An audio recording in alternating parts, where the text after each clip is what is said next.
If you're a parent and you're worried that your child might be gambling or even developing a gambling problem, you're not overreacting. Gambling isn't just something happening in casinos anymore. It's on our phones, it's in video games, and it's being talked about endlessly on social media, Twitch streams, Discord servers, you name it. The scary part? People are developing problems younger and faster than ever before. Today, I want to give you 5 signs that your child or teen may be struggling with a gambling addiction. And also, I want to tell you what to do about it if they are. This isn't about fear, it's about awareness. Because the earlier that you catch it, the better chance your child has to live a happy and healthy life. I'm Rob, and I'm in recovery from a gambling addiction myself. And the reason that I post content online just like this video is because I don't want to see anyone going down the same path with their life that I did with mine. If you hit that subscribe button right now, then my promise to you is that I'll keep showing up to help each and every day to educate the world about this addiction and hopefully save some young people's lives in the process. Sign number 1. Obsession with sports, statistics, or games that go beyond normal interest. This first sign of a gambling problem in young people is basically an obsessive focus on these games, especially ones that involve money, fantasy teams, or in-game purchases. Of course, a lot of kids love sports, but with gambling involved, the energy is totally different.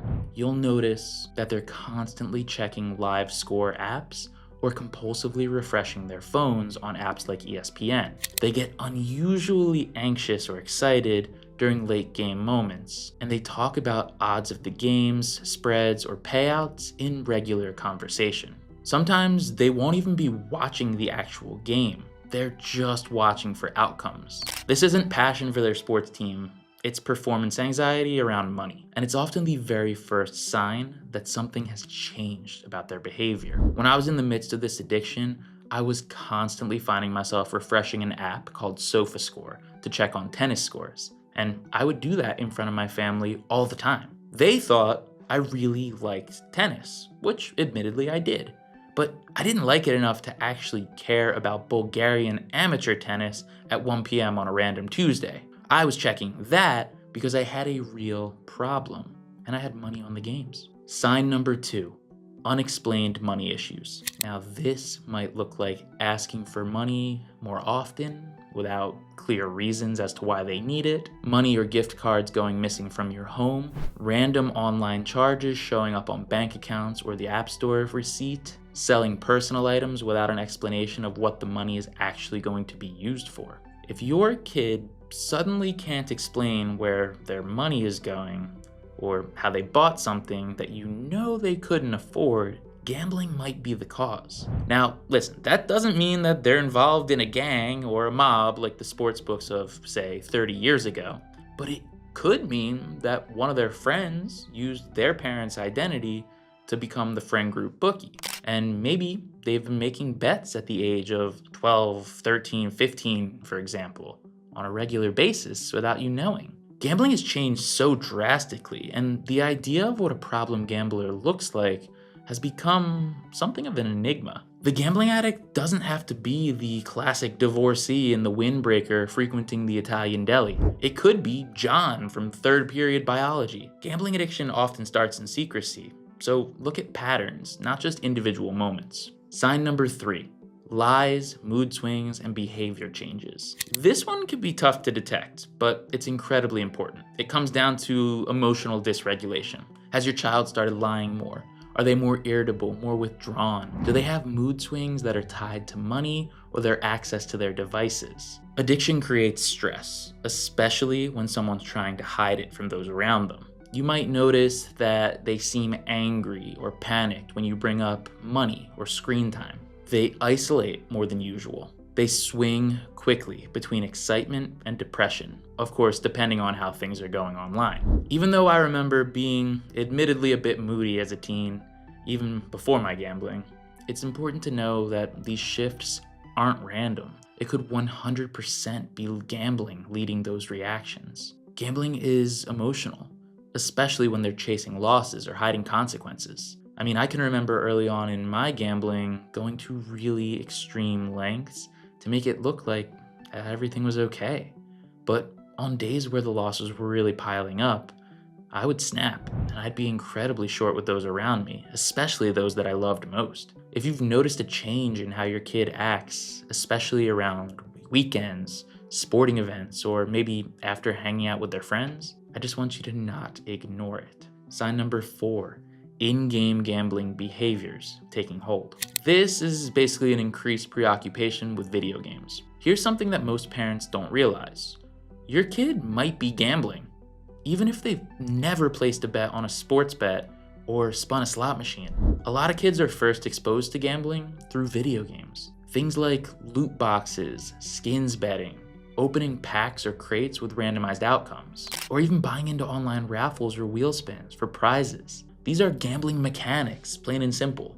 And research has shown that early exposure to these systems increases the risk of developing gambling problems later on in life. Loot boxes and skins gambling serve as an easy gateway to real money gambling by mimicking these same psychological mechanisms: risk, reward, and chance, without the initial financial barrier. In games, players can spend money to open randomized loot boxes or trade in-game skins with real-world monetary value, creating an environment where anticipation, near misses, and dopamine hits closely mirror slot machines and sports betting. For many young players, this is their first exposure to the thrill of uncertain outcomes tied to monetary value. Over time, this absolutely normalizes gambling behaviors, and it blurs the line between gaming and gambling and conditions the brain to chase wins. So if your kid is obsessed with the thrill of opening something random, chasing rare prizes, or trading digital items for real-world value,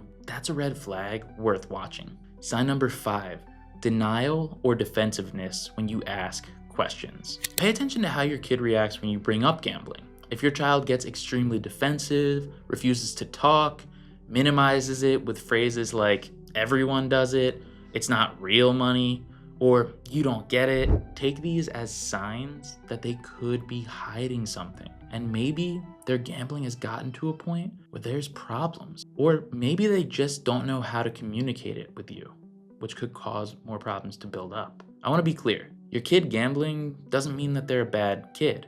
It's so normalized nowadays that we're seeing millions of young people across the country gambling every single day, specifically with sports betting. If they're struggling, it means they're caught up in something that they might not fully understand or know how to stop. Most people struggling with gambling addiction feel ashamed and afraid of the consequences. That's why so many of them hide it as long as they can. They know they aren't supposed to be doing it, but maybe don't know that gambling is something that you can even get addicted to. And maybe they feel shame in seeking out help, knowing that they aren't even supposed to be betting yet. So don't take that defensiveness personally. See it for what it is, a clue that there may be something deeper going on. Now let's talk about what to do if you're seeing these signs. Here are a few first steps. 1, start the conversation gently. Avoid accusations. Use I statements. Say something like, I've noticed that you've been on your phone a lot during games. Is everything okay? I saw a few charges on your account and just wanted to understand better what they were. 2, set boundaries around devices and spending. Use parental controls, screen time limits, and remove access to payment methods if needed, especially for younger kids. Apps like Gamban or BetBlocker can be used to help reduce access to gambling websites on those devices. 3, normalize getting help. Let them know gambling addiction is real and it's treatable. Mention groups like Gamblers Anonymous and note that there's no age requirement to join those groups. Let them know that they're not in trouble. They're just not alone. 4, protect your own finances. If your child has access to joint accounts or shared credit cards, you need to set up controls. Limit cash, monitor activity. Not only will it help protect your assets, but it might cut them off from that access to the fuel that they've been using to light their life on fire. Remember, the goal here isn't to punish them. It's to help interrupt that pattern and get them back on track by opening up a line of communication and serving as a partner in the path to recovery. Let me zoom out for just a second here. We're living in a time when gambling is being marketed directly to young people through influencers, streamers, ads, and games. And most of them don't even realize it. They think they're just having fun, that it's part of the game, that everyone's doing it.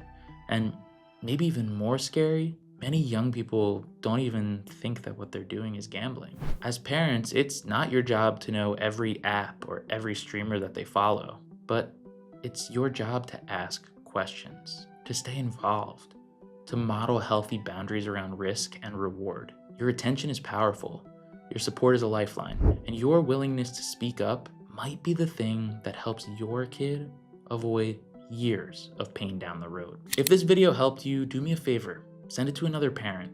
Or better yet, sit down and watch it with your kid, not as a lecture, as a conversation starter. And if you'd like to know exactly how I quit gambling for good, then I want you to watch this video next, and let's keep getting better together, one day at a time.